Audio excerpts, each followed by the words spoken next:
Hello students, SN professional classes से मैं हेमंत गुप्ता आज आपके लिए लेके आऊँ कॉरपोरेट अकाउंट का फाइनल अकाउंट्स ऑफ कंपनी नामक चैप्टर का नेक्स्ट पार्ट।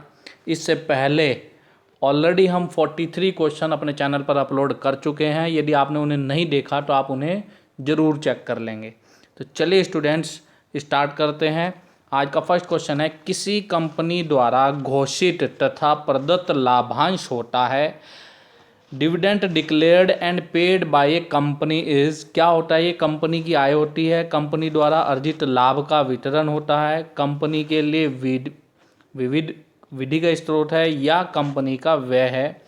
तो स्टूडेंट्स हमारे को बताना है कि किसी कंपनी द्वारा घोषित तथा प्रदत्त लाभांश होता है। तो स्टूडेंट्स इस टर्म को सबसे पहले समझेंगे। लाभांश का मतलब क्या है? लाभांश का मतलब होता है बेटा लाभ का अंश। इसका मतलब कि कंपनी ने जो लाभ कमाया उसका कुछ भाग वो अपने इन्वेस्टर्स को रिवार्ड के तौर पर प्रदान करता है। तो इसका मतलब ये जो क्वेश्चन है ये अब समझेंगे क्या कह रहा है कि किसी कंपनी द्वारा घोषित तथा प्रदत्त लाभांश क्या होता है। तो स्टूडेंट इसका जो करेक्ट आंसर है वो है कंपनी द्वारा अर्जित लाभ का वितरण। ऑप्शन नंबर बी इसका करेक्ट आंसर होगा। चलिए नेक्स्ट क्वेश्चन जानते हैं स्टूडेंट्स। नेक्स्ट क्वेश्चन है, लाभांश का भुगतान नहीं किया जा सकता अग्रिम याचना पर, बकाया याचना पर, ए और बी दोनों पर, या इनमें से कोई नहीं। हमारे को बताना है कि लाभांश का भुगतान कब नहीं किया जा सकता या किस पर नहीं किया जा सकता। इन यहाँ बताना है कि कॉल्स इन एडवांस पे क्या लाभांश का भुगतान किया जा सकता है, क्या कॉल्स इन एरियर पर लाभांश का भुगतान किया जा सकता है। तो स्टूडेंट्स ये दोनों ही स्थितियां ऐसी हैं जिन पर लाभांश का भुगतान नहीं किया जा सकता। लाभांश का भुगतान केवल भुगतान की गई याचनाओं पर किया जाता है। यानी कि जो कंपनी ने मांगी, सपोज करो कंपनी ने 100 अंशों के लिए शेयर कैपिटल इशू करी, लेकिन उसमें से 95 शेयर होल्डर्स ने ही पैसे दिए हैं, तो जितने शेयर सब्सक्राइब हुए हैं, जिन पे पैसा प्राप्त हुआ है, उतने पर ही डिविडेंड घोषित किया जाता है। और यहाँ पर हमारे से पूछा रहा है लाभांश का भुगतान नहीं किया जा सकता। तो स्टूडेंट ध्यान रखेंगे लाभांश का भुगतान ना तो अग्रिम याचना पर किया जा सकता है ना ही बकाया याचना पर किया जा सकता है। इसने पूछा नहीं किया जा सकता, तो ये दोनों पर ही नहीं किया जा सकता। तो ऑप्शन नंबर सी इसका करेक्ट आंसर हो जाएगा। चलिए स्टूडेंट्स नेक्स्ट क्वेश्चन है, आधिक्य खाते अथवा नियोजन विवरण में कौन सी मद दिखाई जाती है। हमारे को बताना है स्टूडेंट्स,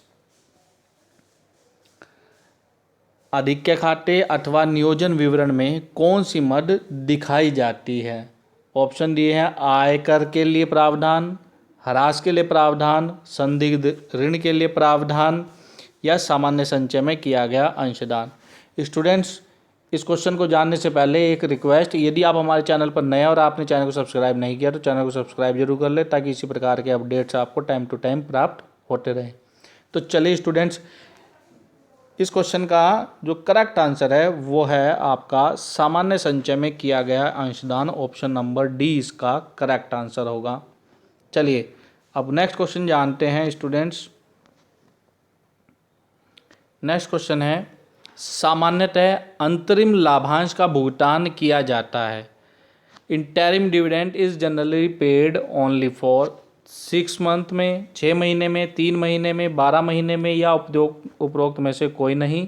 तो स्टूडेंट्स सामान्यतः अंतरिम लाभांश का भुगतान 6 माह में किया जाता है। ऑप्शन नंबर ए इसका करेक्ट आंसर होगा। चलिए नेक्स्ट क्वेश्चन जानते हैं स्टूडेंट्स। नेक्स्ट क्वेश्चन है, सामान्यतः लाभांश का भुगतान किया जाता है अधिकृत पूंजी पर, निर्गमित पूंजी पर, दत्त पूंजी पर, या संचित पूंजी पर। तो स्टूडेंट्स क्या कह रहा है कि dividends are usually paid on. तो स्टूडेंट्स ध्यान रखेंगे सामान्यतः जो लाभांश का भुगतान किया जाता है वो पेड अप कैपिटल पर किया जाता है, जिसको हम दत्त पूंजी के रूप में जानते हैं। चलिए नेक्स्ट क्वेश्चन है स्टूडेंट्स, विभाज्य लाभों में शामिल नहीं किया जाता। विभाज्य लाभों में शामिल नहीं किया जाता। ऑप्शन दिए गए हैं संचय निधि, पूंजीगत लाभ, समामेलन के बाद का लाभ या लाभानी खाते का शेष। तो क्या कह रहा है कि डिवाइजेबल्स प्रॉफिट आर नॉट इंक्लूडेड। तो स्टूडेंट्स इस क्वेश्चन का जो करेक्ट आंसर है वो है पूंजीगत लाभ। ऑप्शन नंबर बी इसका करेक्ट आंसर है, कैपिटल प्रॉफिट। चलिए नेक्स्ट क्वेश्चन जानते हैं। नेक्स्ट क्वेश्चन है बेटा, जब बोनस अंश निर्गमित किया जाता है तो कौन सा खाता क्रेडिट किया जाता है? जब बोनस अंश निर्गमित किया जाता है तो कौन सा खाता क्रेडिट किया जाता है? सामान्य संचय खाता, अंश प्रीमियम खाता, अंश पूंजी खाता, अंशधारियों को बोनस खाता। तो स्टूडेंट इस क्वेश्चन का जो करेक्ट आंसर है वो है अंश पूंजी खाता। ऑप्शन नंबर सी इसका करेक्ट आंसर होगा, शेयर कैपिटल अकाउंट। चलिए नेक्स्ट क्वेश्चन है, कंपनी के लाभों का पूंजीकरण किया जाता है। कंपनी के लाभों का पूंजीकरण किया जाता है बोनस अंश के निर्गमन के द्वारा, लाभांश घोषणा के द्वारा, पूंजीगत संचय बनाकर, या ऐसा संभव नहीं है। तो स्टूडेंट्स इस क्वेश्चन का करेक्ट आंसर है बोनस अंश निर्गमित करके कंपनी के लाभों का पूंजीकरण किया जाता है। बोनस अंश क्या है कि एक विदाउट कॉस्ट, बिना पैसे के और शेयर देना। जैसे कि स्टूडेंट सपोज करो किसी शेयर होल्डर के पास 100 शेयर हैं और कंपनी ने एक शेयर के बदले एक शेयर दिया, तो अब उसके पास तो कुल जो 200 शेयर हो जाएंगे। और इन 200 शेयर्स का जब बोनस अंश डिक्लेयर किए जाते हैं तो सामान्यतः सिक्योरिटी मार्केट में उन अंशों का मूल्य एग्रीगेट हो जाता है, कम हो जाता है कुछ समय के लिए, और बाद में धीरे धीरे समय व्यतीत होने के साथ कंपनी की परफॉर्मेंस के साथ साथ वो अंशों का मूल्य वापस से उसी प्राइस पर और उससे भी अधिक मूल्य पर पहुंच जाता है। चलिए तो नेक्स्ट क्वेश्चन जानते हैं स्टूडेंट्स। नेक्स्ट क्वेश्चन है, समतांशधारियों को बोनस का आशय है। Bonus to equity shareholders means अतिरिक्त लाभांश, अतिरिक्त याचना, अतिरिक्त अंश, या इनमें से कोई नहीं। तो स्टूडेंट्स इस क्वेश्चन का करेक्ट आंसर है अतिरिक्त अंश। ऑप्शन नंबर सी इसका करेक्ट आंसर है।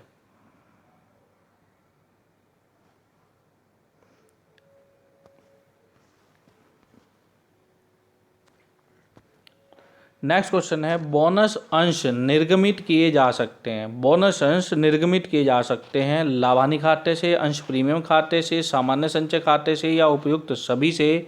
तो स्टूडेंट्स इस क्वेश्चन का जो करेक्ट आंसर है वो है उपयुक्त सभी से। बोनस अंशों को लाभानी खाते से भी जारी किया जा सकता है, अंश प्रीमियम खाते यानी कि जो प्रीमियम की राशि प्राप्त हुई उसके लिए भी किया जा सकता है, और सामान्य संचय से भी किया जा सकता है।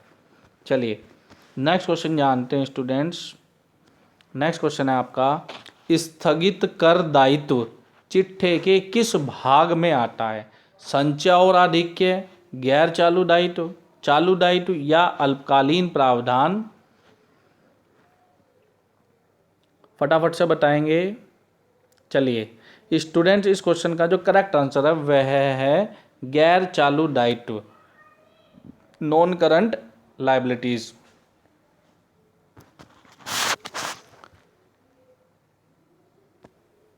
नेक्स्ट क्वेश्चन जानते हैं स्टूडेंट्स। नेक्स्ट क्वेश्चन है, विभाज्य लाभ में शामिल नहीं होते हैं। विभाज्य लाभ में शामिल नहीं होते हैं। Divisible profits do not include general reserve, revaluation reserve, balance of profit and loss statement, और subsidies provided by state government. क्या कह रहा है कि विभाज्य लाभ में शामिल नहीं होते सामान्य संचय, पुनर्मूल्यांकन संचय, लाभ हानि विवरण का शेष, या राज्य सरकार द्वारा दिया गया अनुदान। तो स्टूडेंट्स इस क्वेश्चन का जो करेक्ट आंसर है वो है हमारा राज्य सरकार द्वारा दिया गया अनुदान विभाज्य लाभ में शामिल नहीं होता। विभाज्य लाभ का मतलब विभाजन योग्य लाभ।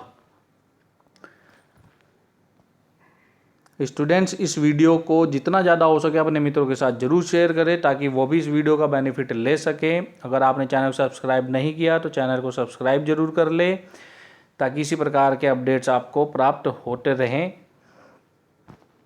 चलिए स्टूडेंट्स, नेक्स्ट क्वेश्चन है आपका होमवर्क के लिए, निम्नलिखित में से किसे आधिक्य खाते अथवा आधिक्य विवरण में नहीं दिखाया जाता है? अंतिम अंशदान, सामान्य संचों में हस्तांतरण, अधिलाभांश अंशों का निर्गमन या कर्मचारियों को दिया गया बोनस। स्टूडेंट्स, ये क्वेश्चन आपके लिए होमवर्क में है। आपने कमेंट बॉक्स में कमेंट करके बताना है कि इस क्वेश्चन का क्या आंसर होगा।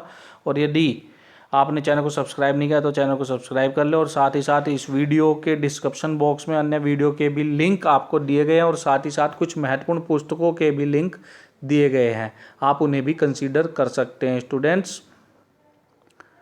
और आप हमारे व्हाट्सएप ग्रुप और टेलीग्राम ग्रुप से भी ज़रूर ज्वाइन हों, उसमें भी हम टाइम टू टाइम अपडेट्स और नोट्स प्रदान करते रहते हैं। उनके लिंक भी आपको इस वीडियो के डिस्क्रिप्शन बॉक्स में मिल जाएंगे। Okay students, thank you and best of luck for your examination.